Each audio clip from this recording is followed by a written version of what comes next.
Hello, everybody. Today I have the privilege to talking to the illustrator Karl Dahmer, and thank you for coming on the show. Absolutely. Um, I've been in admirer of yours for quite a while, and uh, yeah, so it's great to finally speak to you. Yeah, no, thanks for Um, having yeah, and I guess for those who aren't familiar with your work, like would you say it's more like you work in dark themes, but also kind of horror inspired elements. me. Yeah, for sure. Yeah, no, it's always kind of yeah. I think over time, I've never really called it much of anything, just my illustration stuff. But I think over time, I mean, it's been either defined called like just horror or horror illustration, or I mean, just I mean, heavy metal, comic style illustration, just the kind of stuff that I was all. I mean, the kind of things that I was influenced by and everything, and I'm been in love with my entire life, and it's the things that helped at the same time make me want to do stuff like this. I mean, I had Mm-mm. I I mean, I was been influenced my whole life by like, comic books. That was the original thing I wanted to be as a when I was younger. Oh, really? Was a comic penciler would be. I mean, because I mean of the lineup of people who the process of people doing a comic book. There's the penciler who has the actual brings the style out, and then there's an inker that has their own elements of being able for line weight and shading and purposes like that who would go over stuff, and then a colorist and so on. But I was always really blown away by comic illustrators and comic artists like that. It was the thing I really wanted to be when I was younger. And then as time went on, I realized maybe I didn't necessarily want to want to maybe do that because I did some comic projects over time, and based on some of the things, it was always just like I mean you're reading a script essentially when you're doing that, so you're Mm. having to visualize and come up with your own stuff based off of the script. And a lot of things I was doing, some of the things I was doing early on was like um, I did a thing years ago that was like two detectives on a case of something, and it was just them sitting at a diner for many pages talking back and forth, and you had to figure out all the different ways to draw and make it fairly interesting of two guys literally like smoking cigarettes and drinking coffee in a booth in a diner somewhere. And I was like, I Mm-mm. don't know if I want to do this, like the full sequential art kind of thing. I mean, because you want to do the splash pages. You want to do the big, huge, cool thing of a dude knocking a guy's head off or something like that. But everything wasn't that. So then after a while, I'd realized that maybe I don't want to do that or whatever. But, I've always had a place. I mean, again, I've been in bands over the years, and then you would doing stuff, and people who knew me knew what's me drawing and stuff, and that was a thing that from years and years ago was like, hey, can you draw us a T-shirt design? And they're like, I think I can. And then and the more you went on doing that kind of stuff and everything, I was like, oh, you can make a career out of this basically if you to some degree. And so that Mm-mm. was what I did. I mean, I was, and like I said, so yeah, I was always very influenced by comic book stuff, comic book art. I always loved that, but then at the same time, horror, fantasy, growing up listening to punk and metal music, reading like heavy metal magazine, Mm. being in love with Pusshead's old Misfits and Metallica, Oh, yeah. art and all that kind of stuff. I mean, he's the guy who I've got a lot of heroes, but Pusshead is the guy. There is undoubtedly an elements of his work in my stuff because I mean, I sat there and stared at his work from the time I was a little kid, like Mm. literally a 7 or 8 year old kid, all the way up until still today. I think a couple days ago I was looking at something of his online again on a page, going, God, I don't think I've ever seen that design of his before. Like, shit, that's awesome. Like, so Yeah, yeah, that's I mean, cool. Yeah. yeah, and like he was the guy who really made me at the same time one as a kid. I remember that. I remember I was raised by my grandparents, and I remember that of Mm. like at some point getting into like heavy metal when I was like about 7 years old, punk and metal music by a friend of mine. And it was that, and like being obsessed with having like a couple of old Metallica shirts. It was literally that of being like, as a kid, like holding up that, going like to like my grandpa, being like, "Does somebody do this for a? This is a guy's job?" And he's like, "I don't know, I guess." And I'm like, "Can I do that one day?" He's like, "I don't know. You learn how to do that kind of stuff, I guess, probably." Like, and so like that was a weird like that was nothing for him, just like shut up and go play or whatever. But that was a thing, like the seed in your head to be like, I want to fucking do this so bad or whatever. And then it was years of Right. drawing and trying to draw comic Wolverine and Spider-Man and crumpling pages up and freaking out. And like, oh, I hate this. I can't do it or whatever. And so, but yeah, that was where it started. And like I said, and then just that, I mean, and then I had, wanted to, I was in the military when I was younger, and then I Mm. had went ahead and I had my GI Bill money. So I was going to go ahead and just go to school. I might as well, because I already had that lined up. The money is there from the government. If you just now had to, you were done with the military. So on the other side of that, it's going like, well, you paid in your money into that and it's right there. So just take it. And so I went to, because Mm. I was really just dumb when it came to like things like technology and computers, and I still am. And so I was like, I need, if I'm going to do stuff like this, I need to learn basic things about how to mess with Photoshop and stuff like that. So, Mm.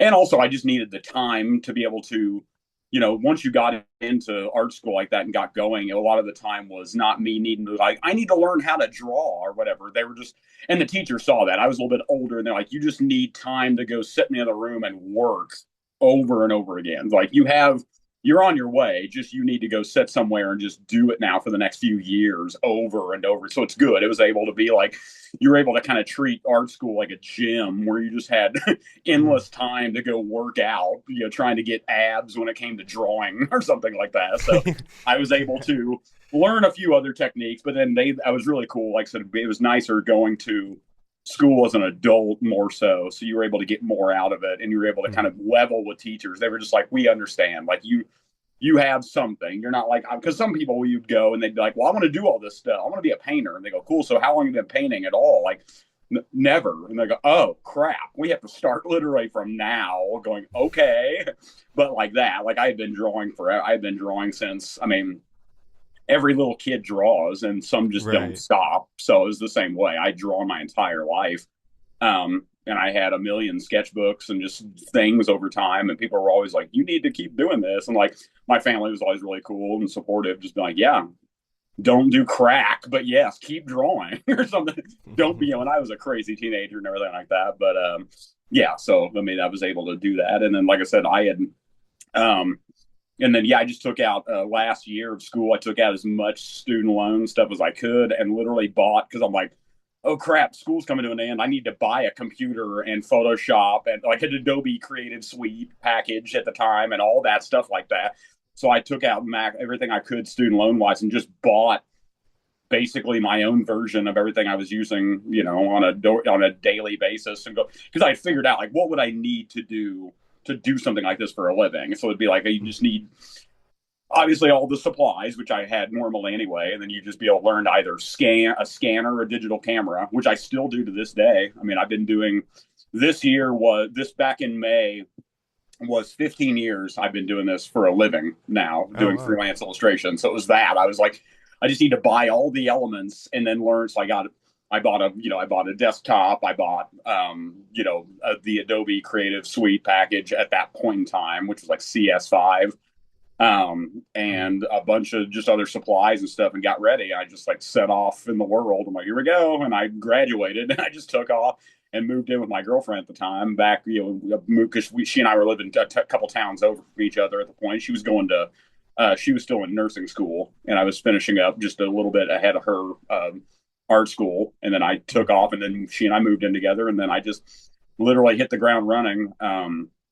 And I was just using social media, just being stuff, because it's like really just that's all it is. I mean, I've always treated social media. I'm not that personal of a guy. I don't put my personal life out there on the internet, but it was just that you just treat it like a storefront window. So it's that. It's just all you do is just. It's kind of like you walk Mm. past a place in restaurant in Chinatown, and there's ducks hanging in the window, and they're in there cooking all kind of stuff. And you walk by and you go, "Whoa, what is all that?" And then you go in there and go like, "I want to go mess with that." So it's like that's why I treat my social media pages as is just going. And I had already, like I said, I had already been in bands from years before that. And I knew a bunch of band people, and so I was actually getting jobs doing stuff like that while I was still in school, Mm. doing covers and shirt designs for people. In the last like couple of years that I was even in school still, and yeah, I Oh. just hit the ground running, and it was just going out, and then there was enough people that I was just always doing that, and I would be hitting them. I would be trying to make formal. I mean, things have changed so much over these years, even with the internet now, anyway. But it's like in the beginning, you'd be trying to make formal emails to send to bands, to companies, whatever, a skateboard company, Yeah. a brewery, an independent brewery that does cool packaging and stuff like that. Just things like that. So I would be like sending off a bunch of like formal email introduction things, being like, "Hi, I'm so and so. You can view my work via the link below," and like that. And it would just like a lot of things would be never hear from anybody in the beginning. You'd have a lot of people who are just like, "Don't fucking contact us again." And you go, "Okay," or whatever. And then also some people would be like, "Hey, cool. And what do you charge? What are your rates?" And you had to start out by charging something that was cheap. And I mean, like, work has Yeah. come a long way since then and everything. But yeah, I just kind of, it's like the old school, look at the 50s or 60s of an old school businessman, salesman guy who just gets his briefcase and just hits the sidewalk and takes off going door to door. And that's literally what I did. And then over time, you start getting bands like, oh, I kind of, oh, wow, that's kind of a known band to do a t-shirt for. And then like it starts like Mm-hmm. that. And I got kind of lucky or fairly early on with social media, just doing stuff like that, was getting people hitting me up for shirts and stuff like that, and covers and stuff like that. And it just, you just keep going. And then, hopefully over time, with word of mouth and everything, and things start growing. Then, I mean, Instagram, Mm. I had that for the first like year, and something happened with an old phone. And I was like, I forgot my password. And I was like locked out of Instagram for like 2 years. I just left it alone. And I reopened it up one day and I had like 5,000 followers. We're like, how did I do that? I didn't even, I was like, I haven't even put anything on this in 2 years. Like, whoa. And like, and then at some point that just started going, and then so you just keep your head down and you keep working on stuff. And then eventually, you've been, at some point, you've been like, oh crap, I've been doing this for 15 years now. So, Yeah, right. Yeah, yeah, it's funny because I didn't know, yeah, well, yeah, that you've been doing this for 15 years. So I'm like, am, I guess I was there from the beginning, I guess, with you, because you really? I, That's cool. I started, yeah, because I remember I started following your work around like 2014 or like around there. Yeah, because I started in 2011 was when I got out of school, and I was 28, and yeah, I got out then and just started doing stuff, and yeah, and I was going, so that was still pretty early on there. So Mm-mm. mhm. That's cool. Yeah. Yeah. Uh. Also, what branch of the military were you in? I was in the Navy. Yeah, Oh, you're in the Navy. Yeah. yeah, I was in the supply department in the Navy, which I was between doing supplies, dealing with supply, the storerooms and inventory and stuff like that. And then I was also ended up I was working in the working as a cook a lot of the time and everything. Then also I would and but yeah, I Mm. mean that was, like I said, I was kind of an insane teenager, so it was one of those things where it's like you're gonna. I was feral, if you want to call it that way, where it was like one of those where my dad was told by local sheriff he knew, like, your son runs around with some pretty shady people doing dumb teenage things. Like, you might want to consider suggesting the military or something like that, a trade school or something, because he's going to probably end up in trouble before long. And then, like, it was just that same Mm. thing. When you're growing up in a town and you're like, you're an angsty teenager and you're like, I got to get out of here. I got to do something. So, like, he was Yeah. able to kind of reverse psychology and like drop the Navy pamphlet on the table, and he was like, maybe think about something like that. And I'm like, maybe that would be cool to go do stuff or something. Like, so yeah. And then I Mm-mm. left right after I turned 18, and I graduated boot camp on 9/11 as all Oh that wow. stuff was happening. So that was fucking insane.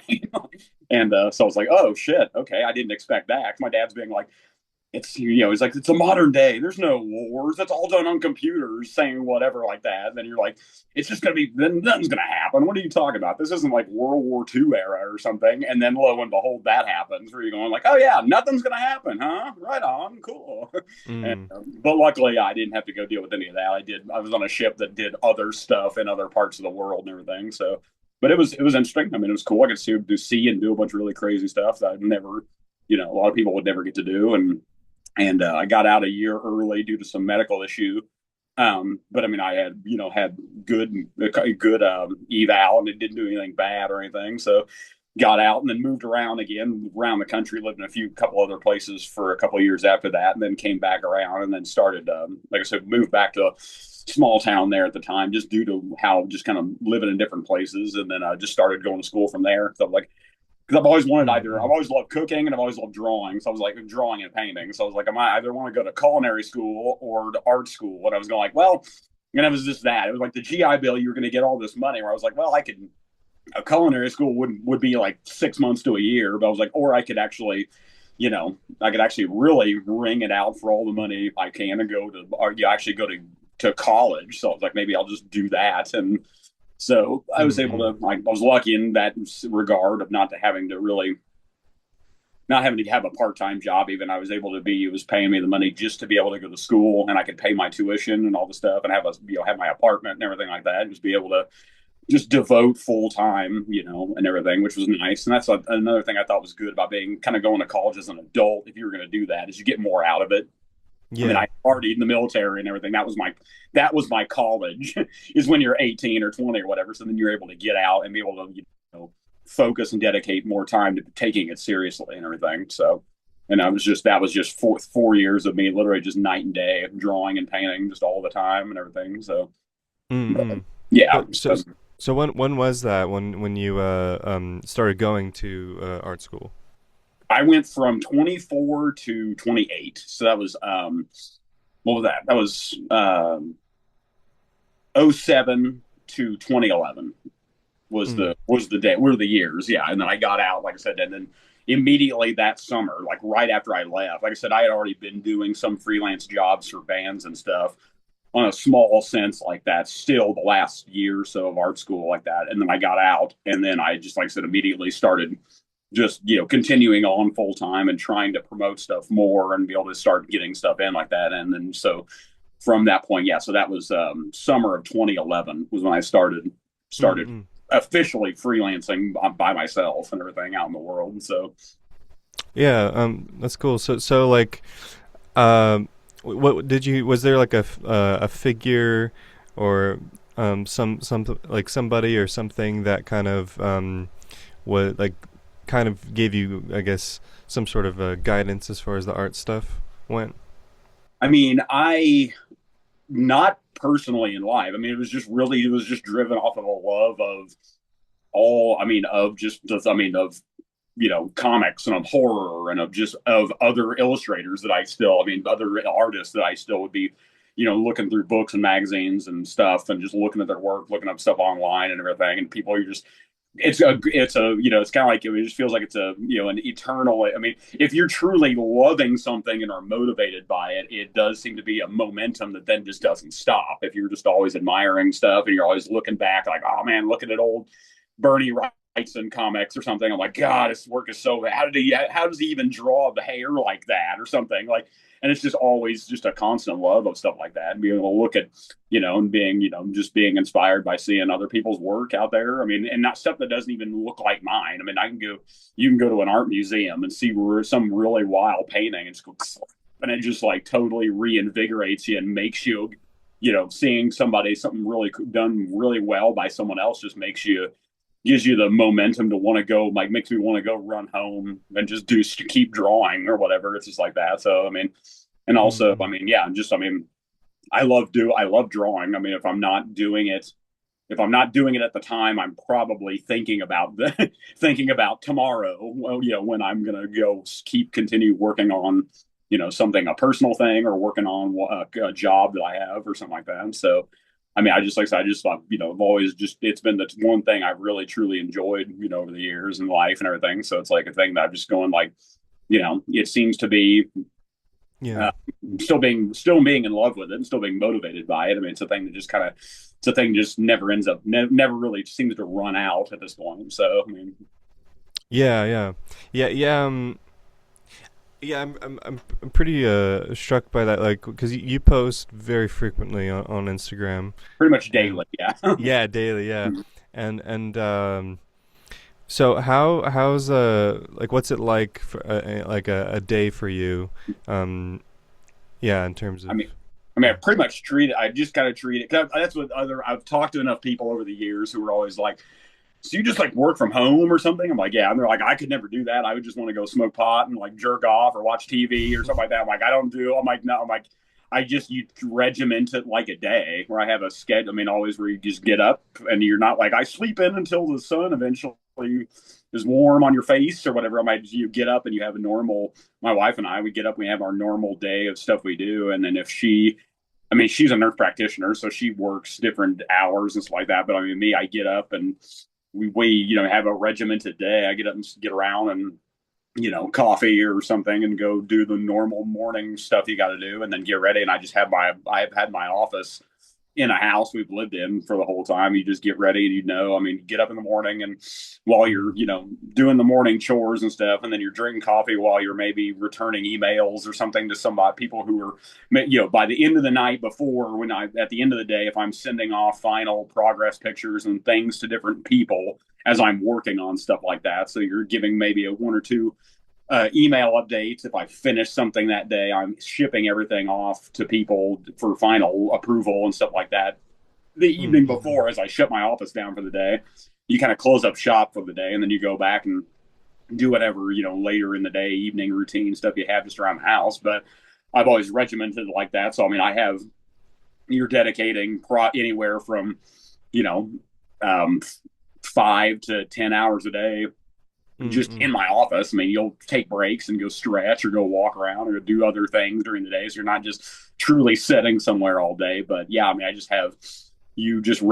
regiment a day. You have to have, I don't know, I have to have some kind of a routine like that. I mean, there has to be some kind of structure. But Yeah. so yeah, I mean, and I'm always motivated also not by being like, I mean, sometimes the workload will be smaller than others. Sometimes you get really stacked with stuff. So you're like, I have plenty to do. So it's not like a thing you want to take a bunch of time. You're like, I got to keep doing stuff. And I always kind of have a rotating, revolving door of work in, work out. So when people are like, are you too busy? Right? What does your schedule look like? Well, I'm like, any given week, I have 1 to 3 things I'm finishing and are on the way out the door as you're also incoming new, people are sending you deposits to start a new job, and then you're reading over their specifics, you're talking to them, you're starting to take a day or so and brainstorm ideas, because I mean, some things like that will be easy enough where they'll give you an idea. Mm.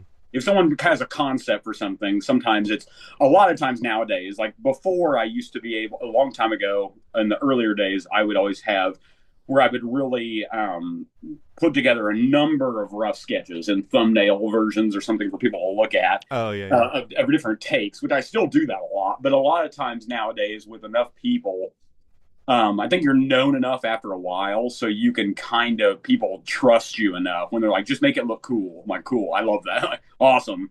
And I can usually nail it in one good sketch for somebody of a crude sketch, and then give them a nice detailed description because it's a lot of, it's not like I do fully rendered pencil illustrations before I get started. It's a pretty rough outline of something, but I give them a paragraph or two description in like an email or a message and everything to really paint the picture of being like, here's the gist of this with this, doing this to this with this. And then also just being like, obviously, in addition to that, there will be plenty of other elements of bells and whistles and extra detail in the background or in this or at the base of this thing, whatever like that. So you're giving them, as long as you can then describe and paint a picture enough where then they're like, okay, cool, it sounds good. And then you can be able to, and then I give them plenty of different progress pictures throughout the genesis of it. So that's where, a lot of like, I mean, if you look at nowadays, if I have like time lapse videos of stuff, a lot of those times it's of a job I've started. So by the end of that might be a 30-minute video that's broken down, that's shrunk down into a time lapse video. And then that picture at the end of the day, that will be shown to a guy later. And be like, here's, just the shots of what that progress that day, and go, cool.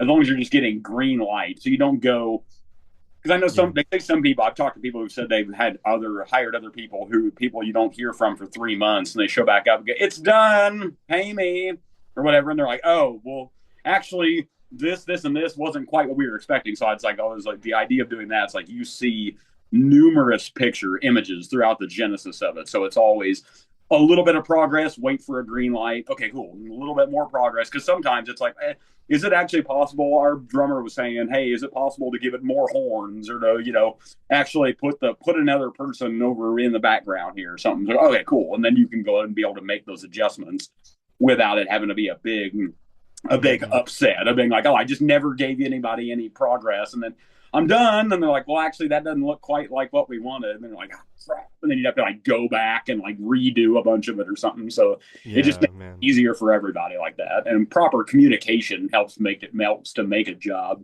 fly by really fast and everything also. So, Mm-mm. mm. Yeah.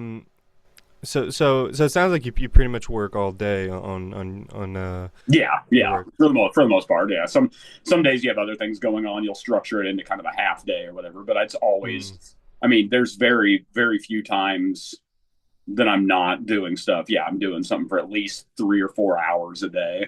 Every day. If not, then some days where I'm pulling very long hours, and you're doing a 10 or 12 hour day or something where I'm just very Oh yeah. locked in with a pot of coffee next to the desk, and you're just doing stuff. So yeah, like Yeah. Uh. So. I guess two questions. I guess with that, like, how how do you keep from, I guess, like outside influence? I guess. So what I mean by that is, people asking like, "Oh, you need to drive over to this place and pick up this," blah, blah, blah. Just kind of like daily things that we all kind of have to do as humans, right? Like responsibilities. Um, so how do you like uh, keep that so it's not interrupting your work, and also, uh, how do you keep the commissions going? Um, I mean, I do all the other thing. I mean, I mean, I'm very antsy while doing stuff anyway. I'll be doing stuff, and I'll always just take regimented breaks in between things where I'll be like, I've been sitting here for an hour and a half, 2 hours. I'll get up and I'll go do. I mean, like currently, like my wife and I, we live now on a small. We have a small little hobby farm set up with several acres here outside. I live about now. I live about 45 minutes south of Kansas City, Missouri. Mm-mm. And my wife and I live out here on this small farm with this land we bought and everything. Where I'll be taking breaks throughout the day and going and doing. We have a bunch of different animals and stuff like that, and I take breaks and go out and check on everybody and top off their water and do this, that, and the other and everything. But like, do that, and I'll go. I'll go. Do yard work for 30 minutes to an hour. I mean, a lot of times I'll just take my phone with me and you setting cell phone alarms, literally going like, okay, I'm going to take the next 45 minutes to go do these two things around the house and go do this other thing outside. And then when that goes off, I go, okay, I'm done. I come back in. And then you set another alarm. I go, then Al, this is going to be giving me the next hour and a half that I'll Mm. be back at the desk and then get up. So it's like going off of all these kind of your own alarms and cues. So you're not just like, I forgot to even brush my teeth today. Like I've just been doing whatever like that. So it's like you just break it all down into needing a break from sitting at a desk because that gets Mm. tiresome at the same time. So it's like I do like that where you just have your, I have a side little list of notes and things like that that I'll do at times, and then so yeah, I mean I'm doing a little bit of everything throughout the day, which is also whatever number of hours of working, and also my wife works nights a lot of the time, so she'll sleep like now, sleep during a part of the day in Mm. preparation, and then she'll get up and go. And then, Wow. so, I mean, I'll be doing whatever else during the day at times, kind of early to mid afternoon. If she's up getting around doing stuff, we'll be doing things together. And then she'll get around, take off. And then I'll have then those hours into the evening. And sometimes I'll go till maybe in 7 or 8, but then sometimes I'll go work for a couple hours, go do the other evening things around the property here that I need to do, and then I'll come back and work for another 2 or 3 hours, work till sometimes 10 to midnight if I was like really busy with stuff needing to catch up on. So it's kind of like you can plug in. I Mm. can plug in just whenever I need to do stuff. And then keeping commissions going. It's kind of, I mean, this business can be very much a feast or famine kind of thing. There's times Yeah. you Yeah. are like stacked with work, and then there's times where you're almost going like, oh shit, am I gonna need to go get a part-time job or something for a month? Like, which fortunately it's never happened fully like that, but like there's been times that you do certainly still have very slow months sometime, and you're trying to really also put, because in addition to commissions for people, like I do quite a bit of sales of selling like my, because at the same time I have a bunch of my own personal work that I'm doing all the time, and it's kind of Mm. people can't usually tell one from the other a lot of times, from stuff on my social media pages, because it's a little bit of both. Like I'll be working on these two jobs today off and on for a couple hours each of different designs, and then I'll work on a one or two things of my own just to be able to put up things. And also I have things that are like my own work. I have probably about 300 pieces of unfinished stuff that are in some level of completion that I just have on a big workbench over on the side,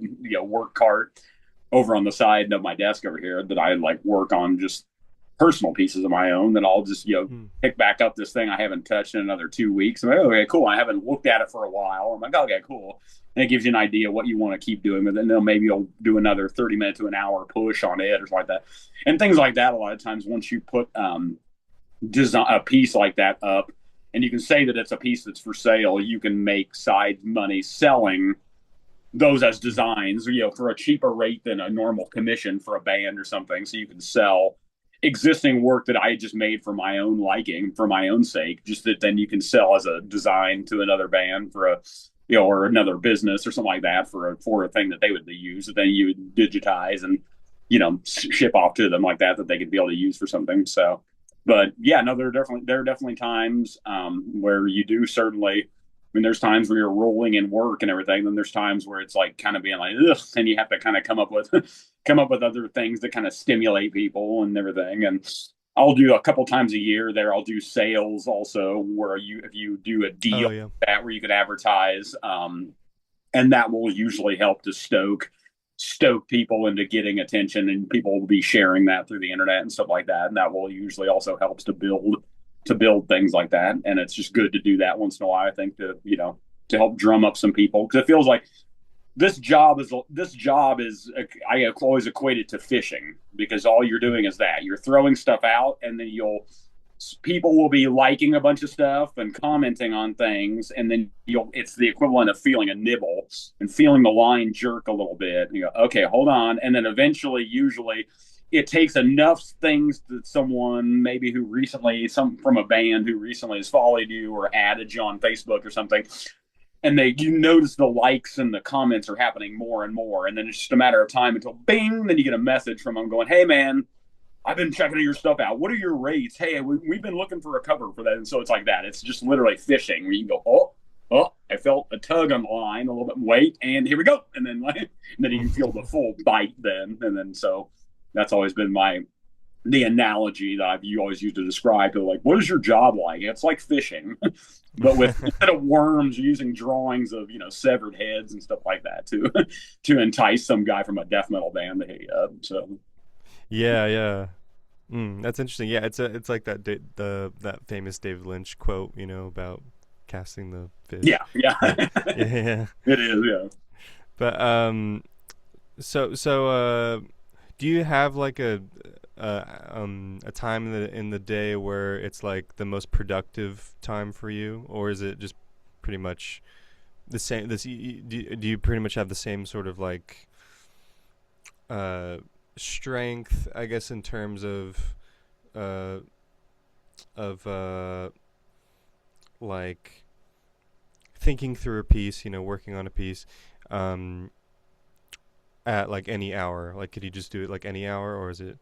For the most part, yeah, I don't have really anything that's really that, or I'm like, I can't do something in the morning or something like that. No, I mean, and as soon as I wake up, my brain just starts going a mile a minute or whatever, being a spaz, where I'm immediately laying in bed going, oh, and I'm like trying to find my glasses over on the nightstand, like, and look at it going, oh wait, here this email from this guy. You start doing that, and your brain just gets going, where you immediately start going, oh yeah, today I need to work Mm. on this and this for these people. Okay, I need to be okay. And you're laying there maybe going for a second, going, okay, I was going to go, okay, I think, because sometimes, I mean, you'll have an idea for something and it's not fully flushed out, and you can start doing it, and you can just kind of leave areas that are kind of blank, where you're going, I don't quite know yet what I'm going to do. And then one day, something like that, a matter of a day or two, all of a sudden I'll click and I go, oh, or you'll wake up in the night and go, oh, wait a minute, maybe that. What if I did this for the background instead of not having an idea at all Yeah.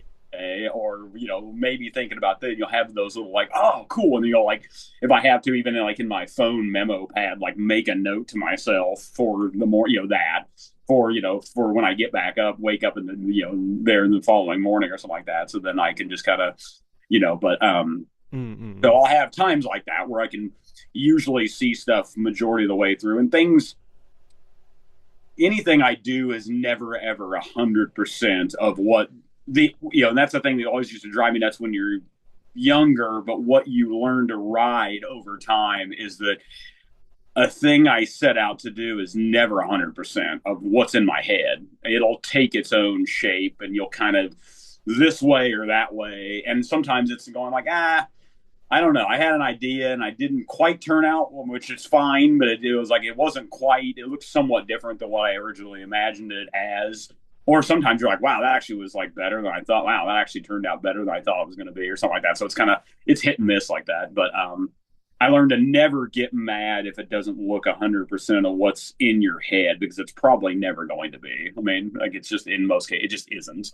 There's always Mm-mm. some kind of potentially some kind of variable that something doesn't quite work out, and it's always fine. It's fine. It's not like I'm always like in a case like that. I'm never like it looks shitty, whatever, because I'm like, well, it's got my name on it, so it's like you can make your Yeah. other attempts at tweaking things, but I'm going like, but also that doesn't look. It's a thing that I'm like, yeah, you just have to learn to sometimes let go of the reins. You can't be like, well, crap, I gotta throw this thing away and start all over again. I've been working on this thing for 2 weeks, whatever. You're like, no, it's not meant to be. Yeah, yeah. I mean, sometimes like the Mm. goalpost moves from reality versus what you're seeing in your head sometimes. So, but it's always fine because it's like it's a thing you were undoubtedly putting a lot of effort into, and it's a thing that I'm like, oh, well. Also at the same Yeah. time, why was I thinking it was going to look like that? This looks like my stuff. So it's like you almost feel like sometimes you'll be in a half dream state and you'll think about something. You're like, well, that's a style of a person's that I don't even work like that. What was I thinking? The duh, like so. So is there like a certain thing that like you'll or like a certain yeah thing where you'll just be like, I absolutely cannot give this to anybody, like it belongs in the trash. Like, is there like a certain I I thing that think goes in that? over the years now you can. I mean, I can take major measures, and once some like they never get that bad. Like there's Mm. times that maybe it takes a little bit longer because usually everything I do while I'm working on it, it's turned upside down or it's facing the wall. Like the best thing to do is work on things, because some people are like, why don't you ever do it all in one thing? Like, no, no, no. Like, hey, it takes hours and hours to do something like that. But also, you need to, I always feel like it's best over time. You need to work on things for a little while and then put it away and don't look at it. Mm. Don't like have it just where you're staring at it while you're working on something else. You need to take the time away from it, and then you can, if it's even like until tomorrow when you pick it back up, and you flip it back over and you go, oh, okay, okay. I immediately would go, oh, I need to do this and this. I know I need to work on the Yeah. hair of this thing, and I also need to tighten up this part at the bottom, in the foreground of the skull or something or whatever. Um, so Mm-mm. like that's one of the biggest things is to take breaks from things. Is don't, because then you can go back and now once you're basically done, when you can flip it back over and not initially see like one or two things, you can go, okay, okay, yeah, hold on, I think this is about it. Maybe I'm gonna go do add this little bit of highlight to this and then work on this right here, but that's literally the next 10 minutes and I'm done. And then you're pulling the tape off of something and getting ready to kind of clean it up and then go get shots of it ready to go send to somebody as the final, like presenting the final thing, being like, okay, here we are, we're done. Like, so if this is to your liking, if there's no other notes you have, then we're good to go at this point, so we can wrap up for the final money and I can have it all, finished, digitized, and sent over. Or if it's the same way as by the time I'm coloring something in like Photoshop, and then it's like you can the same thing. You Yeah. work on it for an hour or two, and then quit looking at it. So every time, once you reopen that file and look at that design, and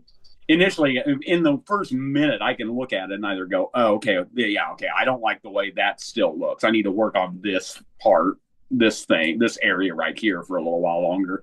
But once you do the same thing, is once you can finally, after maybe two, three, four times, you can finally glance at something at first sight and go, yeah, okay, okay, I think this is about good. Um, Mm-mm. there's other times where I've had to do extensive rehab where I'm going, what the fuck was I thinking? How did I let it get to that? No, no, no, no, no, no, no, no. I got to go, and you can. There's ways that I can now layer in and patch over, and there's sometimes where like literally with black and white ink, you can almost treat something like a painting, and you can go in and just completely blot areas out and let it dry, and then redraw back in if Mm. this leg didn't look right or this, this thing where I'm like, well, instead of totally wasting it, you can go like, well, you can use some more intensive time and fix an area or something like that. But it's like, once you do things over and over again so much, it is really hard to completely, you learn the, you learn the pitfalls like that where it would where it makes it harder to totally screw something up where it would be like, oh, this is a total loss because it's like you've just been doing it so much over the years that you've learned to know when to stop short. And, well, I see. I wouldn't want to keep doing this right now. Here, let me go erase this and re-sketch out this whole area because you can kind of end up thinking two or three steps ahead, going, well, I know how I do things like this, and I could easily maybe make that where it would look weird out of proportion if I don't stop right now. And you'll just quickly stop in an area and then like, go rework something or whatever. Like, and that's also why I Mm. think it's good to take breaks daily from looking at things because then you can do that. You can go back and go, the hell was I thinking? That head is so out of proportion to that body. What was I doing? Like, whoa, like I know it was a rough sketch, but whoa, we're gonna have to easily, tighten that up right now or something and just redraw something. So yeah, but like Mm-mm. if you do it enough, you learn yourself, so you learn to be able to think, hopefully think two or three steps ahead, so. Oh yeah, yeah, yeah. Mhm. Yeah. Uh. One thing looking at your work is that your shading is like incredibly refined, and so yeah. Is that something that you consciously work at, or um, did it? Is that just like something that kind of came with you over time? Oh no, I mean, nothing is. I mean, I mean, you always say like, I hope to at one point, you drop dead, whenever as an old man at a drawing table. Where I was like, I've told my Mm. wife and I've told other people that I'm like, if I've done my job right, in the end, unfortunately, I will screw some people over because I'll die with work still not being done yet, and that would be a sign of a successful career. Is if you did, because I mean, there's no point where I'm like, all right, I'm going to retire now. Because it's not like you're a roofer where it's hard work. You're like, well, no, I can also, where you're like, no, I can do this forever as long as I don't, get Alzheimer's or something. Like you can do this still. I mean, the people who are Yeah. gods to me, you got Frank Frazetta. He died in his 70s and again left a bunch of unfinished work, and that stuff, things that he never quite completed yet. So, but Yeah. Right. I no, but nothing is ever. I'll die still being like, well, I still need to work on any one of 20 different things. Like I'm going like I can still draw hands nowadays and go, no, that still looks like, damn it, that's still not what I think is absolutely perfect or something like that, whatever. Where it's like, you're always working, you're never done.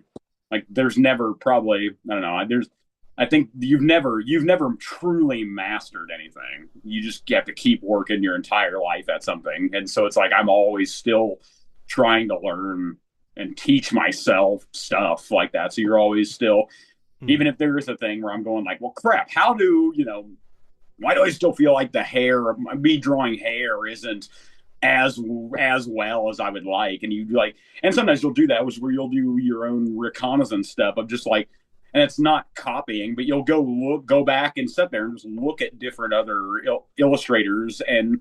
Where I'll do the same thing is like I'll even bounce ideas off. I know I have a couple of guys who I know friends of mine personally who tattoo, and the same thing. I'll go like, what are your basic fund? Let me ask you something. Like, if you're doing a stencil or like doing a thing like that, what is your basic fundamentals? Where I'm like, let me try to get three people to give me their takes on another guy who's an illustrator, a guy who's a painter, and a guy who tattoos. Like, what are your basic approaches like that? And so you just like take those bits of like advice and go, huh, okay, cool. And it's like just that, where it's like I'm just doing maintenance on myself. I'm just trying to, because you're just, however, you're just trying to learn how to do things, always keep working on your own technique. And it's like, Mm-mm. take some bits of advice, and you're not taking it directly literal. You take little bits of this, and how you do it anyway, and go, oh, that's how you twist it and mix it and formulate it. Go, oh, okay, cool.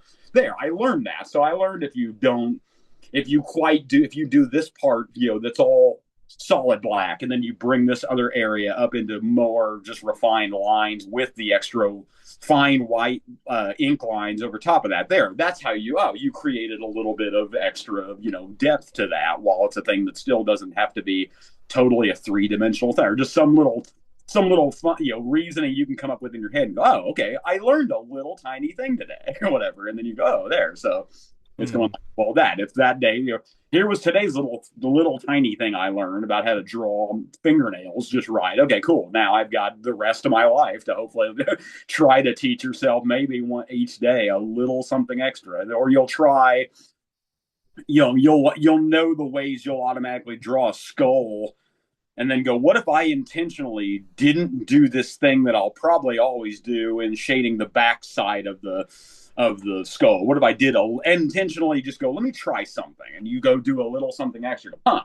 Okay, cool. Mm-mm. There you go. That was a little different variation of that, where I wasn't just following into the same reflex knee jerk ways I do things like that. So it's like that. You're just trying to, because Yeah. a job like this, you're alone, so you're just sitting there with your own thoughts all the time of being like, well, how am I going to learn? It's me and only me. So it's like you're in your own rowboat out in the middle of the ocean going like, all right, well, I'm going to have to figure out how to get myself to the end of this, or whatever, this job or whatever, because I don't have anybody else you don't have coworkers be like, okay, guys, come on, together, all six of us, we're going to get this drawing done. Like, it's only you.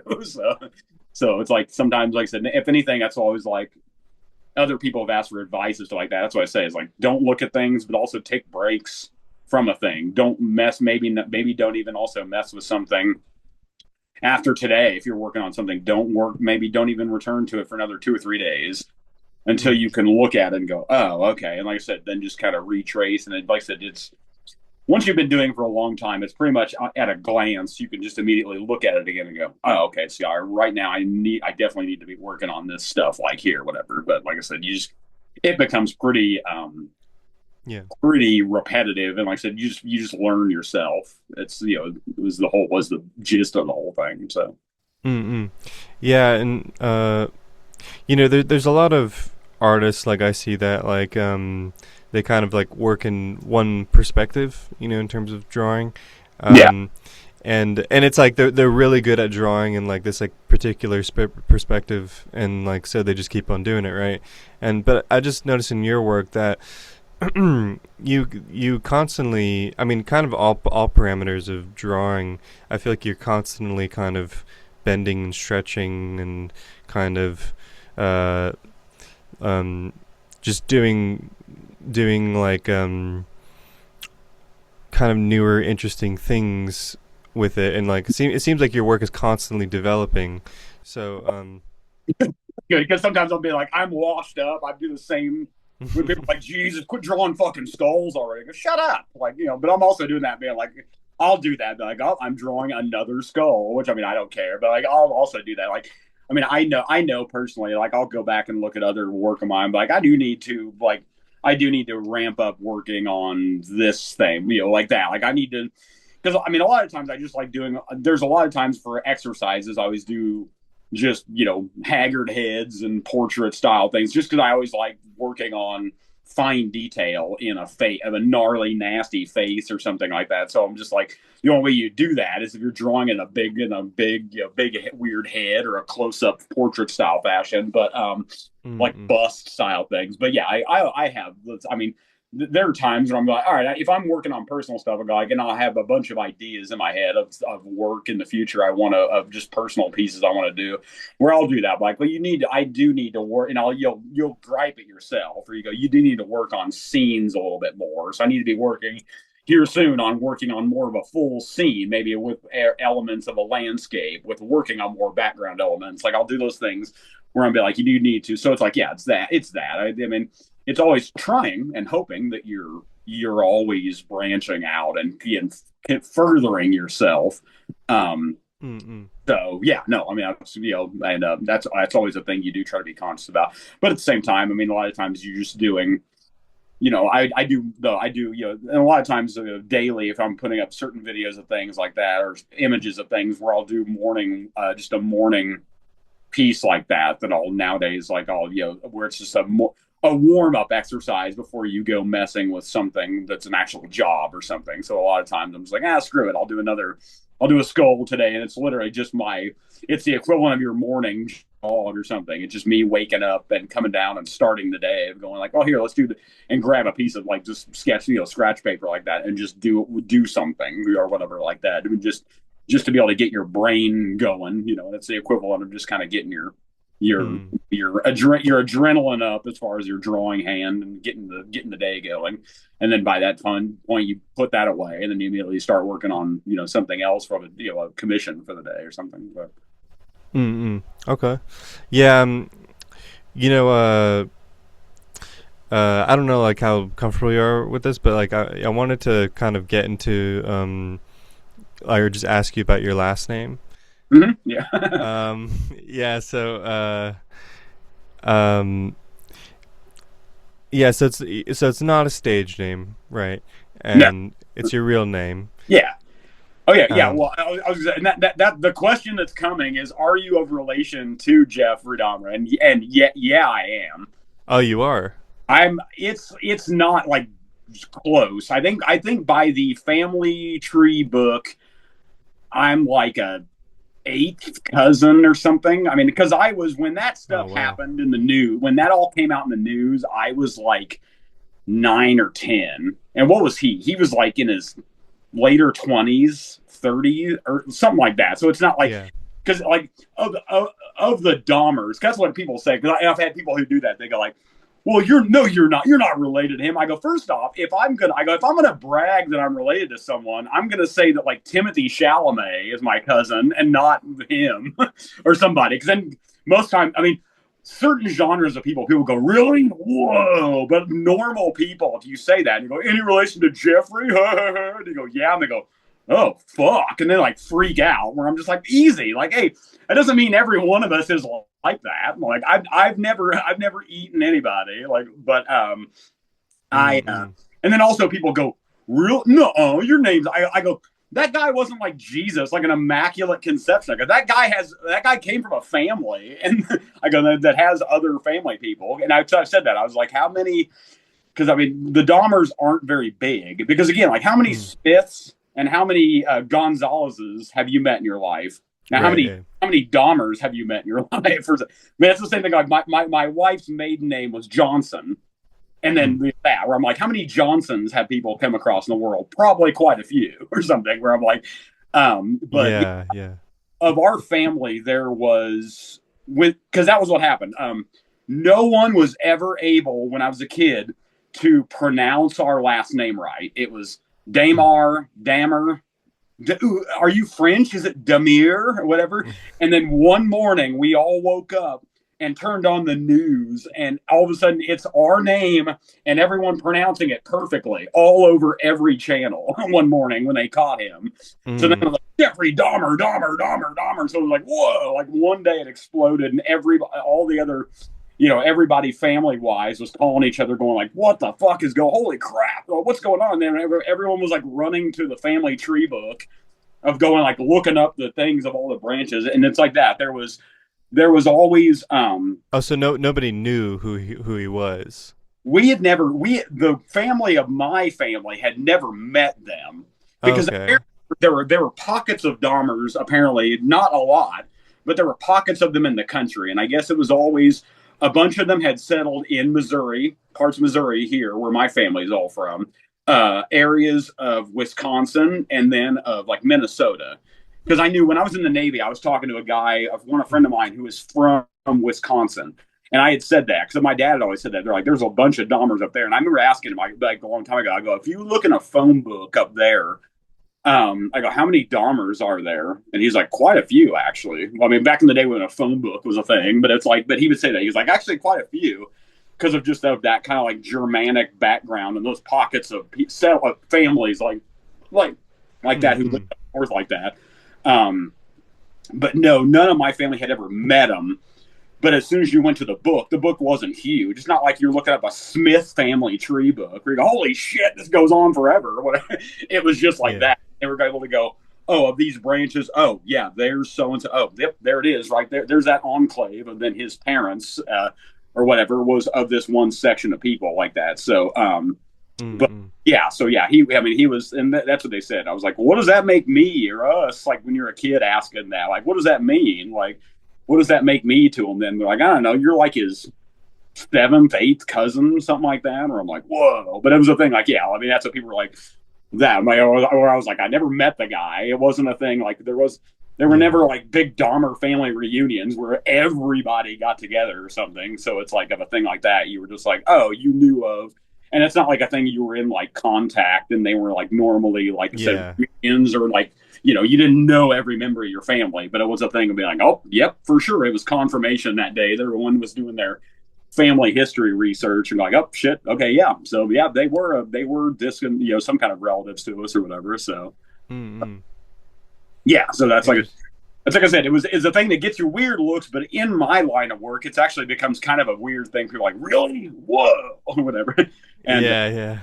but yeah, I've had a bunch of people do that who are like, "Is that your last name?" And then you're like, "Well, yes." And they're going, "Real? No, no." I'm like, "What did you?" We're like, "Well, you're right. It's not." I go, "I'll usually say like, it's actually Manson is actually my family name. It's actually Gacy. I didn't want to. I'm embarrassed about it, but whatever." But yeah, people have always a lot of people have thought they were like. Some people thought I was like, they're like, do you just do Jeffrey Dahmer drawings? I'm like, no. And they're like, oh, well, Dahmer art. I'm like, no, like no, I don't do that. I'm like, and Yeah. Man. Sorry. but yeah, Sorry. Karl Dahmer is my real name. So Um.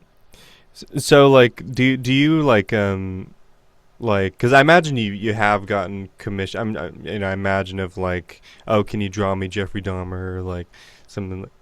I've done two, maybe three over the years. Was that there were some people who would want specific, um, and they Mm, weren't like the last one I did was actually here earlier this year, and it's like it's not like so much so it was made as a reference in like in a for this band. They're doing a band that's no longer around, but a guy is releasing all their work, like in an old like anthology box set of a bunch of stuff. Who took a guy who the band gave the blessing, who was like, "Hey, one day you want to put out all your old back demos and stuff like that." And one of the songs they had was a thing that he wanted me to do a design for, because he's making like a box set and he was going to make a shirt of it, and it was a song that band years and years ago it did about Jeffrey Dahmer, because they did a mm, bunch of like serial killer stuff. And it was one of the things was like a reference inside of the it's like the band of zombies around like a gravestone, but one of them's like holding what looks like to be it's like Jeffrey Dahmer's zombified head or something or whatever. So it's like just a little reference thing like that. And in that case, like I said, I don't do like portrait things. You do kind of comic caricature things. yeah. So it's like in a case like that, you would hit on the easy points. So you hit on just his Jeffrey Dahmer glasses or whatever, and then you hit on like his comb over of his hair or something like that. It's kind of like you can learn if you're doing caricature kind of drawings. If it doesn't have to look exactly like it's like I've done over year if you've done things over the years of like band shirts where they're doing like give us something with Trump or something where you're doing like like that's easy. You go for the over exaggerated comb over, like you can hit points like that, or you do things like that where it's like a little like kind of a keynote thing, and people would be like the thing where it'd be more of an identifier like that. But I've done a Mm, couple. I did another thing years ago. I remember it was a commission for a guy who wanted like a just kind of like a comic book looking arrangement of like serial killer guys, kind of like a comic cover. It was going to be like Gacy and Manson and Jeff Dahmer and everything like that. So it's like one of those mm. I've never gotten that where a bunch of people like have hit me up to do that, but I've done a few over the years. So Okay. Yeah. Yeah. Yeah. Because I just asked like if you're like like don't want to touch on that or oh like no, so. I don't care. Yeah. Yeah. It's Yeah, not, yeah. it doesn't at all. So what was the band if you don't mind me asking? The band is they're from Springfield, Missouri. They're called Public Assassin. Um, Oh, that okay. that box set that stuff is going to be coming out, I think, later this year, if not next year. But like I said, it's a band that's been no longer been. They haven't been around for some years. And one of their best friends was a guy that I know through the internet because I also had lived down in Springfield, Missouri. I knew some of those guys years ago. But that band has been not around for a long time. But that guy was like a local super fan of them, and he had kind of just was like, "Hey, you guys have all this material that you," because they were around for like 25 years or something, and they were kind of a band that just never like they were all like working dudes, but they were all in bands, but they were never like we never like got on a label or did a bunch of stuff like that. But they had played a bunch of shows for many years and they were a band for a long time. So he was a guy who was like, you guys have a ton of like back demos and live stuff, and that guy had just been a huge fan of theirs, and he had asked, and they kind of gave him his blood their blessing, where they were just like, hey, go ahead, and he's like, do you mind if I like on my own dime, is like arrange all this stuff and put out a bunch of you guys' like back catalog stuff. And Mm-hmm. they were like, oh yeah, no, we're just flattered that someone wants to do that. Yeah, for sure. Like, so, because he was like their number one fan. So, and then that guy commissioned me to do some stuff for the first round because they did a 3 CD release he had put together of stuff, and I did a poster for the inside of that. And then he was doing this other box set that was also going to include that's upcoming now. There's going to be some stuff I think with vinyl, and then a T-shirt that's going to come. It's going to be a full big like box set package deal, and then he was going to make, and that was the shirt design that's going to be in that was going to be that, and so. But Mm-hmm. and once that stuff, I'll be able to share that stuff online once he sends me all the details when that's coming out and everything. But Nice, nice. yeah. Yeah. Do you like, because, and I was thinking before, like when when artists post their work um on Instagram, that like do you get like worried of like if somebody's like gonna steal it, or do something like that? Well, I mean, you sometimes when you're doing like finished digital colored things, like I mean, you'll watermark things. I just do that kind of as a knee jerk reaction. Mm. I mean,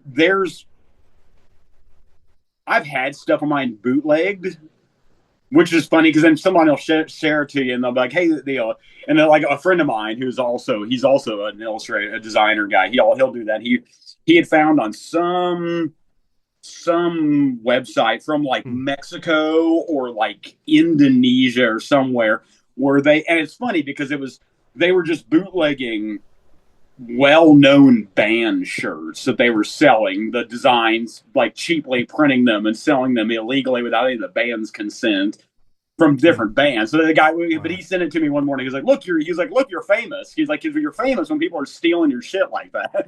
Because he found it because he does like more graphic design stuff on the computer, and he had Mm. found one of his designs.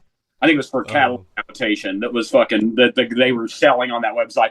And then he found a slew of like Pig Destroyer and a Gorpa Big Nosebleed and I think the municipal waste shirt I did for them, like that on their website. He's like, look, and he sent me the links. He's like, you're famous now. He's like, true fame is when people are stealing your shit like that. But Like really, the band Cattle Decapitation? yeah, he did a design for cattle decapitation. I've never done that for them. I've done for a bunch. Mm. I mean, I did for some of the most notable bands I think I've done so far. As far as like metal wise, I mean, like Mortician did some stuff for Incantation, Pig Destroyer, Agoraphobic Nosebleed, Scour, Iron Reagan, Municipal Waste, Necrophilth, Abigail. Probably the most Mm. mainstream ones. Exodus. I did a couple shirt designs for Exodus, Oh. and then I did about five or six designs over the years for Killswitch Engage, and they're probably the most known, like the most mainstream. Like, so if Mm. someone else who isn't like wearing a Napalm Death shirt, and they're like, "What? What bands have you done stuff for?" If it's some guy, if it's some more just a normal person, you can go, "Well, Killswitch Engage." Like, oh, I've heard of them. But if you say like a Mortician, they're like, who? Like, that's what I thought. Yeah. But so yeah, I mean, I've done them. I've done quite a few things for a bunch of like, and I'll forget other band like big band. Like, oh yeah, I forgot I did something for that band or whatever. Like I did. Like, and but As far Mm-mm. as people stealing stuff, I think also in this day and age, I'm not that worried about a lot of cases because um, the internet. One thing the internet's pretty good at is ratting on people. So if someone had something and they're like, "Hey, I think they stole," they're like sharing something of your work, you'd be like, "I don't think they paid for that. I think they stole that or whatever." Like I have a pretty good idea of the bands I've done stuff. So I mean, it would be pretty bold in knowing how the internet is a big place, but also I think like the internet isn't a very big place at the same time. So looking at Mm-mm. the internet enough and seeing stuff, if you were able to see a band that was like putting out and selling, like, oh, look at our new shirt design we have coming out or whatever. I'm like, I don't think you paid for that. I don't. Well, I know I recognize that, and like, hey, let me see something. When did you guys do that?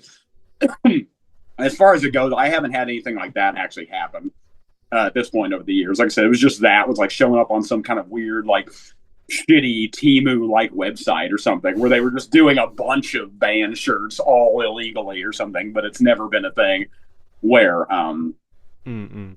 I don't think I haven't experienced that in all these years yet of something that's directly that. Like I said, I mean, in a lot of cases like that, if it's a finished design, it has like a watermark or something, or the other things are also just weird phone pictures from weird angles and stuff like that, where it's like, yeah, you can try to grab it, but it might look a little bit wonky or something. And then, you'd have to hit me up like, hey, can I have an image of that? And you go, no. Like, what on it for?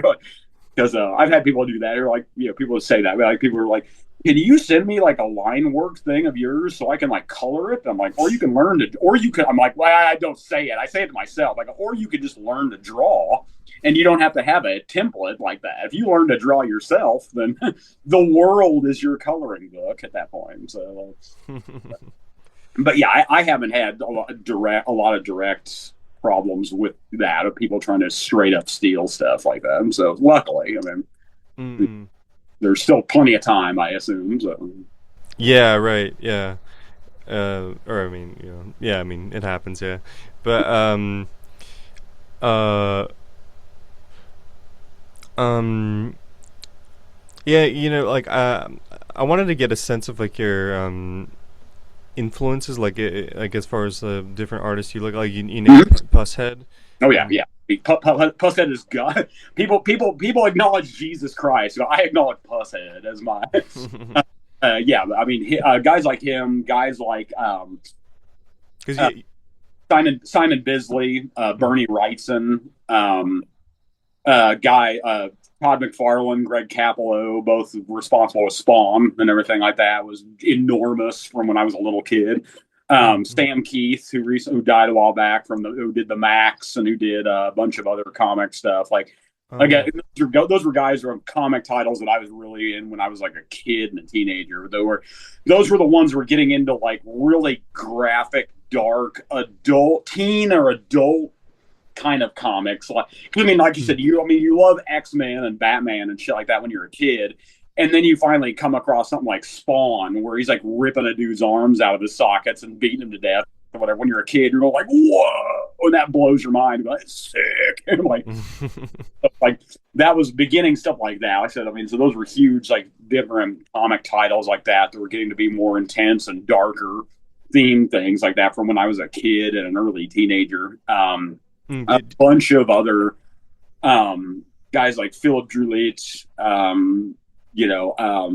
Raphael Aurelian, Rudy Nebris, a bunch of guys who did a bunch of the old horror comic stuff, old EC comics, old like Vampirella, old Tales from the Crypt, a bunch of those old horror comics like that were really the things that once I became a teenager that I really got into.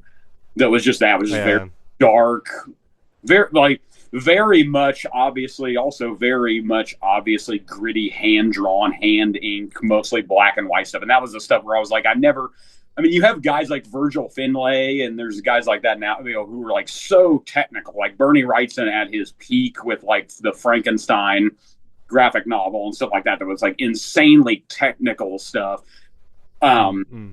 but I always just loved the stuff that was very gritty, dirty, underground, very obviously hand drawn and ink stuff. I just love stuff like that. Like I was like, if there's a thing where it's like there's like people like that who are like it looks like a comic book, it looks cartoony. Like some people like that. So not everyone wants to draw photorealism or whatever. Like Right, right.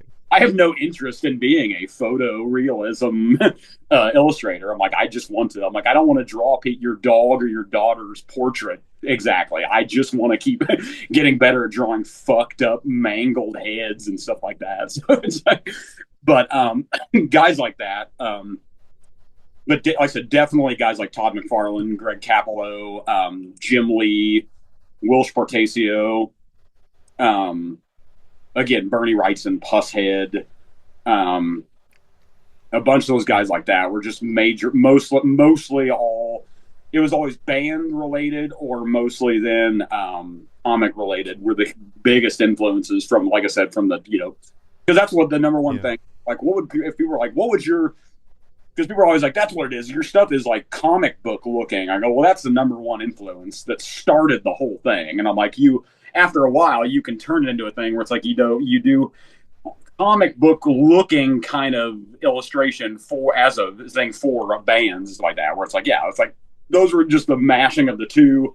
It's the peanut butter and jelly of like what I was in, what I still am always had always really been a big fan of and everything. So Yeah, yeah, yeah. And do you like use like those comics like as or like any comic, I guess, like as like a reference for when you're I, drawing? Or? I still, I mean, I don't collect them in like some crazy way, but like I'll still just like at the end of the day, if you'll do, I will go back and like dig through just stuff. Like I haven't actually looked at some of these in like a year now, and you'll sit there. I mean, like a teenager, you'll sit Indian style on the floor and just sit there and just like look through stuff and go like, wow, I haven't looked at these in a long time. Wow, this is really cool. Like shit, and then you'll just get, I mean, you get re-inspired. Like fuck. I forgot how good he was at this point in time during like these issues of this like Todd McFarlane, like early Spawn stuff or like that. We're like, damn, I forgot how cool this was. I forgot about a bunch of the way he really did stuff and like that. And it's like, yeah, it's not like you'll directly then just go like, copy something, but look, just like I said, looking at stuff that you're like, maybe you haven't looked at in a while and you go, fuck, I love his style and stuff. And it makes you just go, yeah, and it gets you like stoked and you'll just go put that stuff away and then go start sketching on something else again and everything. It's just being like, um, but yeah, Mm. those different guys like that have been massive influences on me. And like I said, I'm not a comic book nerd like in a modern day sense. Like Right, right. so much of the time, I'll buy comics. I mean, I stopped reading comics when I was a kid.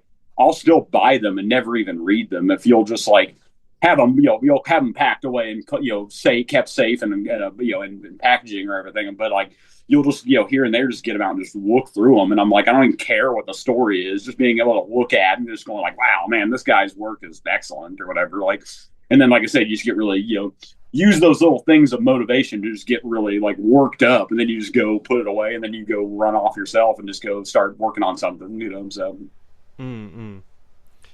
Yeah, yeah, that's awesome. Uh, Sorry, or yeah, I mean, one thing you said that that I could kind of relate to was well, not exactly that, but or sorry, kind of saying a lot of words, but when I did like a like a month long art program thing at one point, and the thing about realism, like when I was there, like because I like all the stuff you're talking about. Like I love all the illustrative things, and everyone was working on like trying to like draw really realistically and all that. And I remember kind of getting sort of penalized for because I wasn't really drawing realistically. But yeah, it's a funny thing. Um, yeah, I would do that because I mean when you would have to take those different drawing classes, and I remember the ones where it was I can't remember what it was drawing two or three or something like that, where it was mostly charcoal, um, portrait style stuff, or you'd have a bunch of still lifes and things basic. different shaped blocks and wine bottles and fruit the teacher would put out. And I mean, like I said, I would I Yeah. would I would be hanging out and talking with him so much, and he was, I mean, so it was a thing where it wasn't like many other people would go in like, again, like it was a thing of going into college as an adult instead of being like a young wide-eyed 18-year-old kid who's like afraid to go, Mr. So and so, whatever, where I would just come in early and like BS with the guy. And I mean, I got to know him really well and everything, and it was a thing like that where he and I would joke and stuff like that. But like, I would do that thing where I would get where people are like, he's gonna get in trouble because I'm like, I don't want to. I would do the basic shapes or whatever, and then I would also just draw, or I would draw like, go like, okay, he put out like the different blocks, like here's a sphere and here's a cone, and you're going to draw these and work on getting the angle and the shadow and everything. And I would draw those things like as like the sphere was crushed into the severed head of a thing with its eyes and its jaw splayed out, and but I would do that where I would just go, he'd go, what are you doing? I go, look, notice I did what you said in the sphere. And I would show him and prove to him that I did the same. He's like, well, the lighting is right on that. I go, see, look. But but people were like, he's going to get in trouble because he just drew all this other stuff on there. Like, you can do, but it would be that thing where it'd almost be like the Kung Fu master, like, no, he did it right. Like, he actually is also imagining other things. So it's like, I would do, people are like, you're going to get in trouble for doing that. I'm like, what's getting in trouble? Like, I'm an adult. I'm not going to get in trouble. I didn't rob a liquor store. I'm not going to get in trouble for drawing. Yeah. Yeah. Right. What is this? You're going to get in trouble thing? Like, no. But so I would mess around like that, but he'd go like, well, technically you were spot on with the with your lighting. It was like that. But yeah, like I would never, but there would be the times where it'd be like having a live model or something, and I'm just like, I would never really try to worry about. I would never even, in those cases, I wouldn't even worry about. I sometimes would just draw them without a face, even, or I would just not draw, or very simple. Like, I'm just like, I'm not trying. I have no interest in trying. I mean, I've tried to do portrait style, realistic things, and it just doesn't look. It looks like anyone else trying and not doing it very well.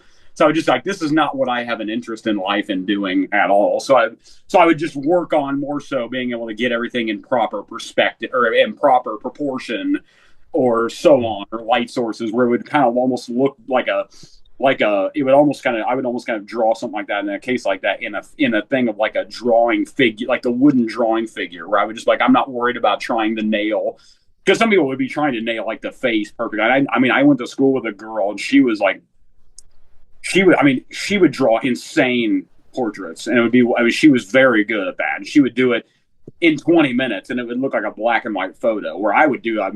Like, how the hell do you do that? That's amazing. I'm like, I will never. I'm like, I have no interest in doing that, because the way I would draw things always. And I remember some guy asked me in class one day, he goes, "Do you see like that? Like, he's like, do you not see the world like other people? Do you literally see it in like zombies and mangled heads and stuff?" I was like, I don't know, maybe. But they're like, because they're like, you draw everything very. I'm like, oh, I'm like, are you saying that I have a style? Well, thank you. I was like, that's nice. I'm like, because I had a guy was talking shit one time in a comment with a band thing, and they're like, everything that guy does looks the same. I'm like, what does that mean? I go, you mean like, I go, do you mean like it's recognizable that it's a thing of mine? Isn't that a thing that some people work their whole lives on, is to have a style? I was like, oh, I mean, I think you're being shitty, but thank you. That's nice. Like, I was like, I think that's what he's getting at. Yeah. um. Yeah. Also, like one last thing. Is there like an instructive like book or something that you would recommend doing to like improve your drawing? I mean, I get people who ask me that all the time. The only thing I ever say is practice, practice, practice. Is the only thing Mm-hmm. I tell people. I just go draw, because draw everything. Just draw every day something. It's like, and also it's like, draw because you love doing it.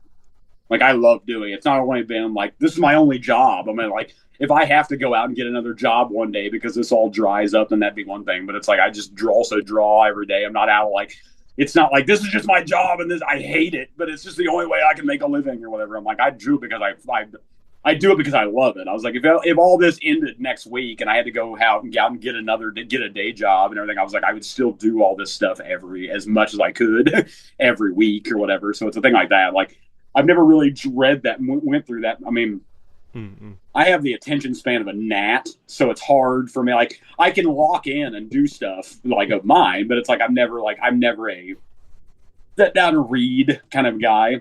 I Mm-mm. mean, I listen to audiobooks on YouTube while I'm doing stuff pretty regularly. But yeah, I've never really gotten. I mean, just it's always been kind of. I think they always said there was a thing that was saying. I remember something was I think it was like Tommy Lee from Motley Crue one time. There was a talk like that where it's like him. It was something where someone was talking to him about being a drummer and talking like music theory and when you were learning music and he's like, well, I'm a rock. There's a musician. There's a Juilliard trained musician, and then there's a rock drummer who is just some 12-year-old beating on drums in a garage somewhere, and you've eventually did it long enough and you figured out how to play drums and you got in a band.